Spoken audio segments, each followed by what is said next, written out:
Chers amis, j'imagine que vous avez déjà vu, en tout cas à la télévision, un roi ou une reine. On a tous en tête le visage de la reine Élisabeth II qui nous a quittés tout récemment. Il va falloir nous habituer au visage de son successeur, Charles III. Et si on n'a pas forcément eu la chance de voir un jour un roi ou une reine en chair et en os ici, on en a déjà vu à la télévision. Si je demandais aux enfants ici de me dessiner un roi ou une reine, probablement qu'ils dessineraient un personnage avec un bel habit et une couronne. C'est souvent ça, dans notre esprit, un roi ou une reine. Et de fait, les rois et les reines des 45 monarchies du monde ont tous plus ou moins de beaux habits et presque tous une couronne, même s'ils ne la portent pas en permanence, heureusement. Oui, il y a 45 monarchies dans le monde, si jamais. Je ne le savais pas, hein. J'étale ma culture comme ça, mais j'ai dû vérifier. En fait, il y en a 46. Mais ça, Internet ne vous le dira pas. La 46e, ou la première, tout dépend de l'importance qu'on lui donne, c'est la nôtre, c'est le christianisme. C'est une monarchie, le christianisme. Et notre roi à nous, c'est le Christ. C'est cette fête que nous célébrons aujourd'hui, le Christ roi. Seulement, nous avons un roi un peu particulier en comparaison avec les rois et les reines de notre monde. C'est vrai, son palais, c'est une étable, son carrosse, c'est un petit âne, ses beaux habits, on les déchire pour se les partager, sa couronne est faite d'épines et son trône, c'est une croix. Étonnant aux yeux du monde pour un roi, n'est-ce pas? Et cet étonnement n'est pas nouveau.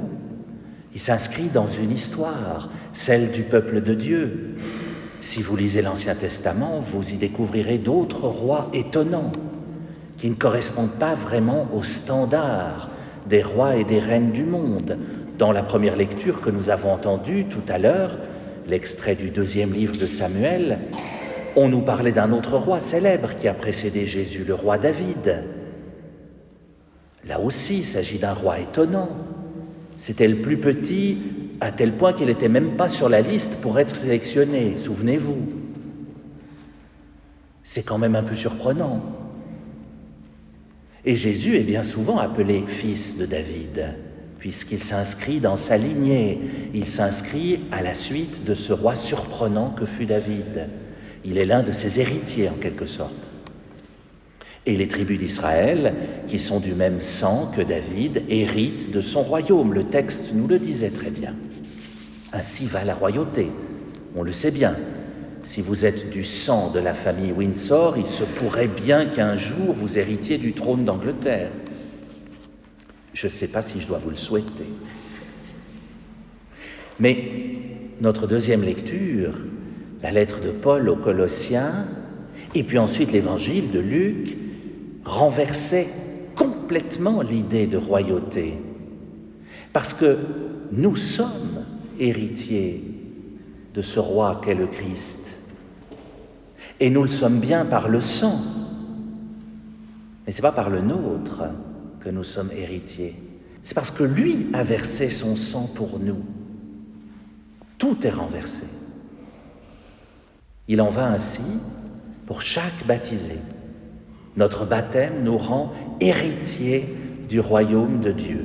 Notre baptême, vous le savez, nous fait prêtres, prophètes et rois. C'est ce que l'on dit au jour de notre baptême. Alors pour la plupart d'entre nous, on ne s'en souvient plus parce qu'on était tout petits. Mais le baptême fait de nous des prêtres. Il n'y a pas que Jean-Luc et moi qui sommes prêtres dans cette assemblée. Le baptême fait de nous des prêtres, des prophètes et des rois. Prêtres parce que nous sommes appelés à célébrer le Christ. C'est exactement ce que nous faisons ce matin. Il n'y a pas que les prêtres qui célèbrent, nous présidons la célébration, mais toute l'Assemblée célèbre. Parce que vous êtes prêtres, précisément. Nous sommes prophètes, parce que nous sommes appelés, chacune, chacun, à annoncer la bonne nouvelle autour de nous, en ressortant de cette Église. C'est pas toujours facile. Et puis nous sommes reines et rois. Nous sommes reines et rois de ce royaume que nous construisons ensemble, ce royaume un peu particulier qui n'a pas qu'un seul roi, le Christ, mais qui en a 2,5 milliards actuellement, et ça continue d'augmenter. Grâce à Jésus, nous sommes devenus les héritiers d'un royaume universel. Alors à ce stade, on pourrait se dire, magnifique, nous héritons d'un royaume universel, tous les pouvoirs de la terre. Oui, alors là, attention, parce que c'est précisément la tentation que proposait le diable à Jésus dans le désert. Souvenez-vous, on l'entend au début du carême, ce texte des tentations. Si tu es le Fils de Dieu, prosterne-toi devant moi et je te donnerai tous les royaumes de la terre, tous les pouvoirs. Si tu es le Fils de Dieu, ça vous rappelle rien ? Vous venez de le réentendre, ce petit bout de phrase. Le diable le dit à Jésus dans le désert, mais les gens le disent aussi à Jésus au pied de la croix. Si tu es le Fils de Dieu, sauve-toi toi-même. Il y a un parallèle extraordinaire entre ce que vit Jésus comme tentation au désert et cette tentation qu'il vit au moment de sa crucifixion. On interpelle Jésus de la même manière au début et à la fin de son ministère sur cette terre. Si tu es le Fils de Dieu. Parce que le monde aime bien donner des titres aux reines et aux rois. Parfois pour les vénérer, parfois pour se moquer d'eux. Or les titres n'ont rien à faire dans le royaume de Dieu, chers amis. Arrêtez avec les titres. Jésus n'a jamais appelé Pierre « Monseigneur de Tibériade », jamais. Il l'a appelé Pierre, caillou.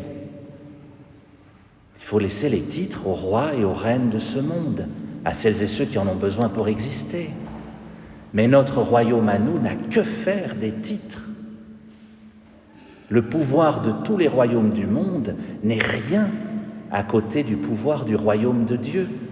Parce que le pouvoir que nous propose le Christ dans notre royaume à vous et à moi, le seul et unique pouvoir du royaume que nous construisons ensemble, c'est l'amour.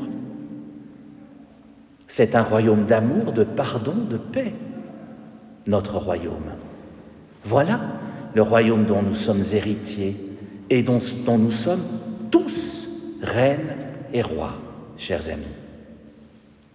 Construisons donc ce royaume-là autour de nous avec cette nouvelle manière d'être des reines et des rois, héritiers de tout l'amour qu'il nous a laissé.